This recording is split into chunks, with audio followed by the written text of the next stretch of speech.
Assalamu alaikum туғандар. Мына ақырқы чоңалайда болған сүйлөшүүлөр бүттү деп, жакшы жыйынтык болду деп сүйүнүп отурабыз. Бирок баары бир экономиканы көтөрмөйүнчө, экономикабызды көтөрмөйүнчө ушундай боло берет да. Все равно. Булар экономический жагынан, финансы жагынан слабый болсо, ошол мамлекетке өздөрүнүн влияниясын көрсөткүсү келип, же бир дагы кандайдыр бир факторлор менен ушинтип кызыга беришет да. Ошон үчүн туугандар, мына дагы айта берем, мен айтамын да. Мына туугандар, могу арчаны караңыздар, чоңдугун. Мына буга деген не вложение болду дейли. Мисалга, ушул арчаны алды, 150 сомго алып отургузушкан да. И мынандай болуп чоңоюп өстү да. И анан мынаны караңыздар, бул көчөт деп коелу. Бул арча эмес, бул самшут деген дарак, бул бөлөк. И мына арчаны караңыздар, мына арча дагы ушундай болгон да. Буга бир эле жолу вложение кылып койгон, ушундай өскөн да. Эми элестетип көргүлө. Кыргызстанда 2 миллион гектар жер бош жатат да. Мына 2 миллион гектар бош жаткан жерге биз мына самшут эмес, арча эмес, мына түшүн бере турган. Мына азыр дүйнө жүзү, мына Грузияда особенно эң грузиндердин мына кылып аткан иши фундук болуп атат да. Фундук жаңгагы. Фундук жаңгагы мисалы үчүн жакшы түшүн берет экен, узакка сакталат экен. Анан дагы жакшы жери кардары аябай көп экен да. Европа мамлекеттери ушунчалык кардар экен да. Туугандар, мына азыр отургузуп атабыз. Бар жокту отургуза берели. Себеби дегенде Кыргызстан өзүн мөмө жемиш менен камсыз кыла албай атат. Алма 50% араң камсыз кылабыз. А жүзүм болсо вообще 0,3%. Кыргызстанга өзүнүн жүзүмү жок. Хурма, бадам, мисте бар жокту отургузушубуз керек биз. Анар.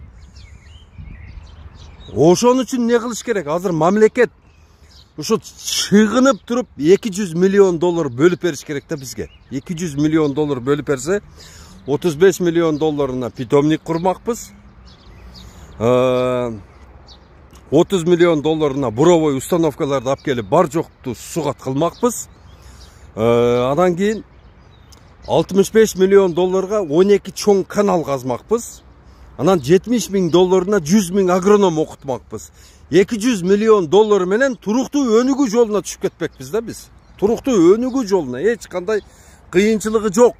Баягындай чоң математический эмелердин кереги жок берди, баягы решениялардын. Чоң баягындай обязательно баягы бир 5 жыл окуп, анан кийин бак кыл деген жери жок, туугандарым. Бакты профессор болсоң да кыла бересиң, жөнөкөй эле полицейский болсоң да кыла бересиң, жөнөкөй эле бир мындай жаран болсоң болду, иштей бересиң. 2 миллион гектар жерде ар бир гектарында 2ден эле киши иштегенде, 2ден 1 гектар бакты 2 киши эптей албайт. Жок дегенде 10 киши керек. Бул жерде туугандарым, элестетиңер, 20 миллион кишиге жумуш табылып атпайбы? 20 миллион кишиге.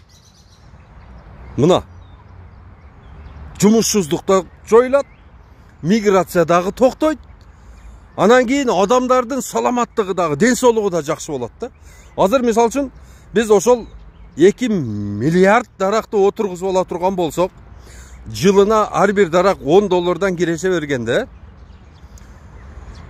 20 миллиард доллар киреше алабыз. Бул бирби? Анан биз өзүбүз ошол мөмө жемиштерди тое жейбиз. Мына аптекалардын бардыгы жабылат.